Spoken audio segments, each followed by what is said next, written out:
como presidente da Associação de Municípios do Douro e Tâmega, este é o terceiro seminário sobre a Serra da Aboboreira. Que balanço faz deste que hoje foi aqui discutido, sobretudo o património paisagístico? Muito bem, antes de mais dar nota de que estamos a terminar hoje um ciclo de 3 seminários sobre a Serra da Aboboreira como área protegida, que é um processo que já começou há mais de 20 anos e que, como sabem, também teve os autarcas dos municípios, nomeadamente de Marco, Baião e Amarante, envolvidos neste que é um projeto que diz respeito a este território, a nossa Serra da Aboboreira, e que efetivamente estamos agora a terminar esse processo, estamos aliás com o processo em auscultação pública, para podermos culminar, por assim dizer, com a Serra da Aboboreira como área protegida. Estes seminários visam, sobretudo, a capacidade e a possibilidade que aqueles interlocutores do território e outros que são muito importantes para a dinâmica da Serra da Aboboreira poderem dar os seus contributos e, sobretudo, de apresentar também aqui alguns pontos de vista, nomeadamente, ainda hoje aqui tivemos essa possibilidade, a nível cultural e a nível ambiental e paisagístico, que vão também servir de base para aquele que será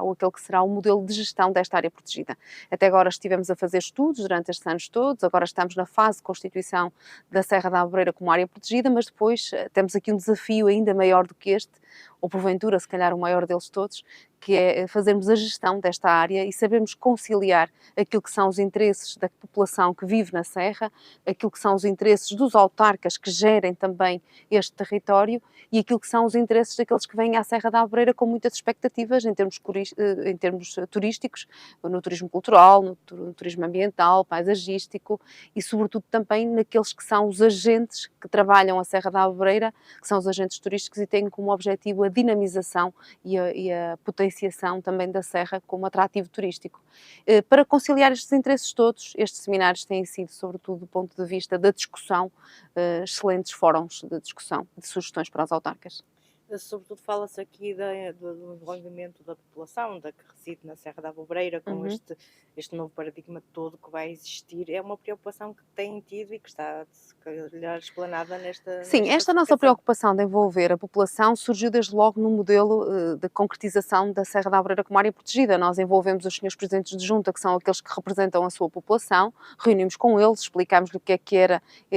aliás, na discussão do regulamento da área protegida, e também tivemos essa preocupação em falar com aqueles que são os agentes, não só os senhores presidentes de junta, mas os agentes do território. A doutora Carla Stockler, que trabalhou, como sabem, muitos anos na área arqueológica de Baião e da Serra da Aboboreira, deu aqui um exemplo que foi um exemplo que nós também utilizamos, nomeadamente na concretização dos percursos pedestres. Durante muitos anos a sinalética desaparecia dos percursos pedestres, desaparecia por vários motivos, porque era madeira que dava jeito para pôr na poça da água, porque dava jeito para colocar numa das leiras ou dos becos para fazer uma vedação. Enquanto nós não envolvemos a população, não lhes explicamos que as pessoas que vinham à Serra num percurso pedestre ou fazer uma caminhada eram um contributo positivo para a economia local e que eram pessoas que gostavam do território e que vinham ali porque achavam que aquele território era único e que nunca tinham tido a oportunidade de estar num sítio como aquele. Depois de envolvermos a população, a própria população começou a ser também uma embaixadora, por assim dizer, da Serra da Aboboreira e daqueles locais que muitas das vezes eram recônditos e que a própria população levava os visitantes a conhecer e dava uma pequena explicação, ou seja, ajudaram a que os turistas, aqueles que procuram a Serra da Aboboreira, este exemplo concreto dos percursos pedestres ou do Parque Arqueológico, fosse uma experiência única que ajudaram a vivenciar. Isso é muito importante, porque se nós não tivermos a população do nosso lado e se a população não tiver acesso à informação e informação de fonte fidedigna, porque muitas das vezes também há contra-informação, é uma batalha ganha, por assim dizer, e por isso a nossa preocupação, hoje foi dado aqui um exemplo concreto, foi de explicarmos à comunidade e à população o que é esta questão de sermos área protegida e quais são os efeitos que isso vai ter na população, nomeadamente nos planos de diretor municipal de cada um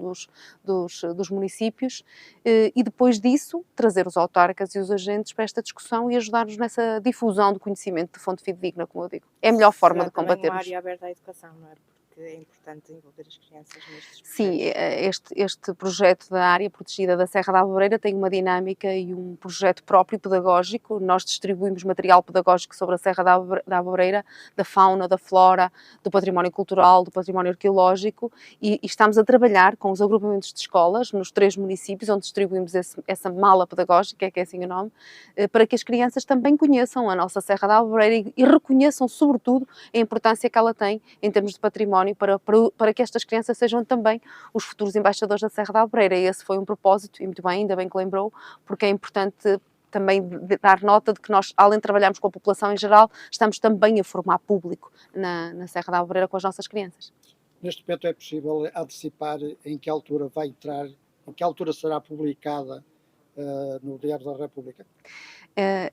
Já foi publicado, aliás, estamos na fase da discussão pública e tivemos também algumas sugestões. Neste momento, a direção da AMDT está a responder a essas sugestões, nomeadamente a 2 entidades. Terminado esse processo, estamos a aguardar que seja depois publicado então em Diário da República para termos finalmente concretizado o projeto da área protegida da Serra da Alvoreira. Para muito breve.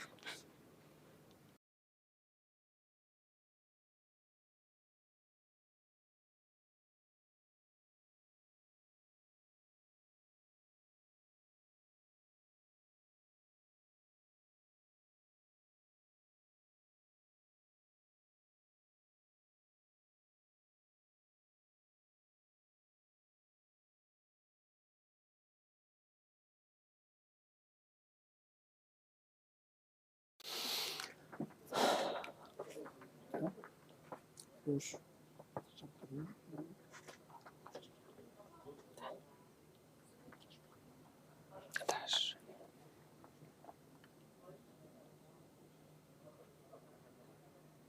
Neste momento estamos no 3º seminário. Em termos técnicos, o que é que falta para termos a área protegida da Abobreira publicada em Diário da República? Muito bem. Estamos a passar, na fase final de análise dos contributos que decorreram da fase da discussão pública. Houveram aqui algumas sugestões e contributos de algumas entidades relevantes para este processo que estão a ser, de certa forma, analisados, mesmo até em termos jurídicos, para poder ser incorporado essas sugestões a nível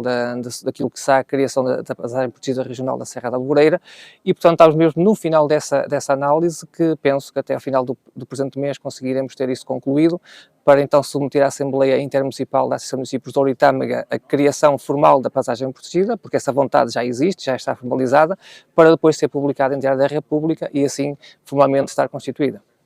3 seminários aqui no mesmo território, Amarante, Baião e Mar Canavês. Que balanço sobre estes 3 seminários? Ora bem, foi um balanço francamente positivo. Confesso que precisamente após um período de pandemia em que este tipo de iniciativas ficaram um pouco naturalmente arredadas, eu penso que houve aqui muita vontade das pessoas participarem e saberem um bocadinho mais sobre este processo da criação da passagem protegida regional da Serra da Alvoreira e, portanto, tentámos diversificar nestes 3 seminários por temas aquilo que para nós seria mais relevante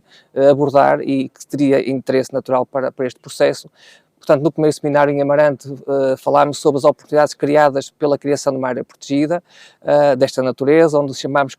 também contributos de outros exemplos de passagens protegidas que já existem no território há mais de 20 anos e, portanto, isso foi muito importante e para nós é muito importante para bebermos também dessa experiência e sabermos quais as dificuldades e as oportunidades que iremos ter pela frente. Depois, no segundo seminário em Baião, portanto, abordámos aquilo que é, se calhar, a parte mais significativa e mais importante de uma área protegida, que é o seu património natural, naturalmente, onde vários especialistas que trabalharam connosco já há mais de 10 anos deram a conhecer aquilo de valor e de excepcional temos na Serra da Alvoreira e que pode e deve ser preservado e potenciado. E neste seminário final em Mar Canavês falámos sobre o seu património natural, cultural, e paisagístico, ou seja, esta integração entre a parte natural e cultural e de que forma as populações locais e os visitantes e os turistas também podem, de certa forma, conhecer, valorizar e respeitar. E é isso que pretendemos. Caso, como se costuma dizer, para conhecer melhor a tua terra é mal a mais. É uma forma para dar a conhecer melhor a serra, para as pessoas começarem amá-la e a valorizá-la mais também. Exatamente, sim. Nós, efetivamente, amamos e respeitamos aquilo que conhecemos e temos essa perfeita noção de que se dermos o conhecimento, mesmo às populações locais, do valor que existe aqui, do património e da excelência que temos no nosso território, eles vão amá-la mais, vão respeitá-la e vão transmitir isso para outras gerações e também para quem nos visita. Muito obrigado. Muito obrigado. Obrigado.